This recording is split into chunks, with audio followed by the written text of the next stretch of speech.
Edge's first method for solving the Rubik's Cube. This is the simplest method that I've ever discovered for solving the cube. In fact, one small series of 4 turns, this is it, down, down, up, up, can solve the entire cube. It's just applied in various different ways to do so. For this beginner's method, I'm going to include a couple of other short sequences that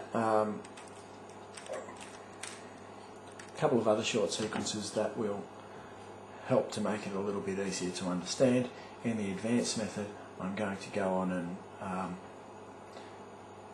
elaborate further and give you the full method. Let me get my daughter to give us a hand and see if she can show you how to solve the first white cross.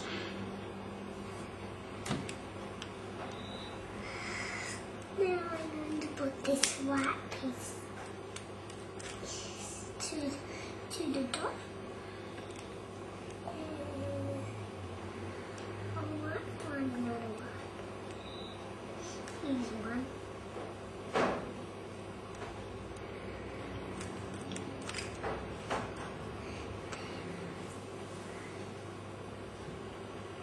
I'm going to put this right here, I think.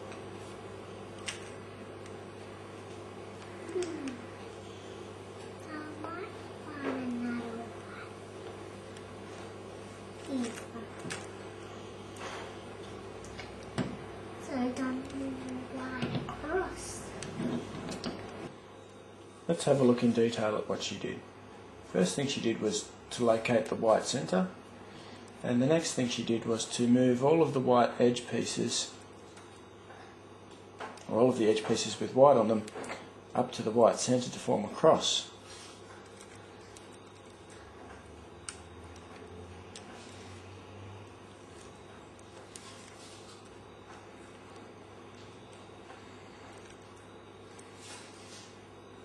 Just like that. I'm going to put this into the orange. Orange. Now I'm going to put some blue. Now I'm going to put some blue. And then I've done the colours. Look. The next thing that she did was to look on the other side of those white edge pieces and to notice that those pieces must be like this, lined up with the same colour centre on the side of the cube as on the white cross. If they're not correct, like that one, you could merely turn the cube upside down so the white cross is at the bottom, do 2 turns of whatever face it's on, to put the white piece onto the yellow centre, rotate the cube around until it lines up with the correct one, turn it 2 turns back down until it goes on to the white cross correctly. The other one, when you turn it in, the incorrect one comes out. Then you can continue to rotate the cube around until that lines up with the correctly coloured centre, do 2 turns and it'll go back in. You just keep going until they're all solved. This is where the Edge's first method begins to differ from other layers methods that you might know about for solving the cube, where you begin by solving the bottom layer, then the middle layer, and then the top layer. Instead, we're going to focus on solving the edges first and forgetting about the corners and solving them last. You've already solved the first 4 edges successfully. Now it's time to move on and solve the edges in the second row, the 4 edges that exist there, and then last we're going to solve the top 4 edges. We're going to look for an edge piece in the top layer that doesn't have yellow on it, like that one, and line up the front of the piece with its matching colour on the centerpiece. Then we're going to look for which side of the cube, which centerpiece on the side, matches the colour on the top. And we're going to apply a short sequence to insert that piece. Down, down, up, up. Alright, let's have a look at that sequence in detail. Whatever I do with my right hand, I'm going to then repeat with my left hand. So if I turn my right hand down, I'm going to turn the front face down. If I turn the right face back up, I'll turn the front face back up. And that has placed this piece, or rotated this piece down into there, without mucking up any of these pieces down here. The mirror of that is, or the reverse of that, is to begin with my left hand and do exactly the same. And in this instance, I'll place that piece back down into there. Well, not only that, I'll replace all of the pieces. So down with my left hand, down with my right hand, up with my left hand, up with my right hand. I'm going to have a look for another piece in the top layer there, and it's got red on it. So I'm going to line it up with the red centre. Then I'm going to turn it down towards its colour matched centre, which is green, and begin the sequence down, down, up, up. The next piece is already in place, and that's there. It's already above its colour matched centre. It's got orange on it, so I'll be turning it towards the orange centre. Down, down, up, up. Our last piece is there. If it was located in there incorrectly, like that, we would just have to perform the sequence once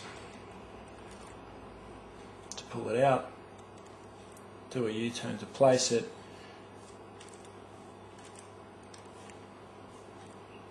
and put it into its correct spot. Now we've solved all four centre pieces, centre edge pieces, as well as the four on the bottom. We've only got the four on the top left to solve. Next I'm going to introduce a short sequence to flip some of the pieces on the top layer.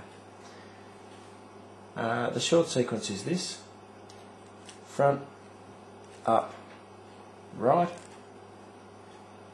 up, back, right, back, front, back. Now that has flipped two of those pieces over. I'm going to just apply that sequence again with the with that line that's formed across there in a horizontal position. Front, up, right, up, back, right, back, front, back. What that's done is it's formed a backwards L shape on the top there. In the top left corner, I'm going to now perform that same sequence: front, up, right, up, back, right, back, front, back, and you'll see that all have become orientated.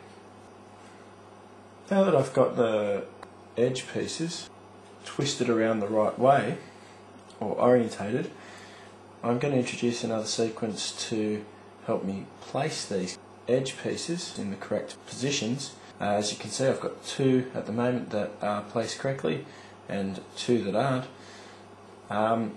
That's not helpful to me actually. What I want is one placed and all of the others unplaced for my sequence to work. So I'll just spin my cube like that once, and now you can see I've only got one placed. There are circumstances where you get two placed and you can't change it, you can't place one. If that situation occurs, you just randomly perform the sequence a couple of times until you get the situation where you can place one like this.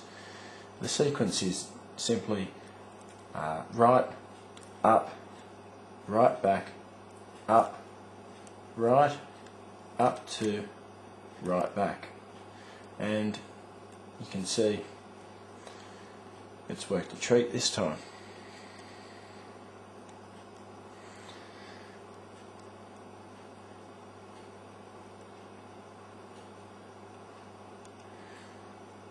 Now that I've placed all of my edge pieces, it's time to move on and solve the corners.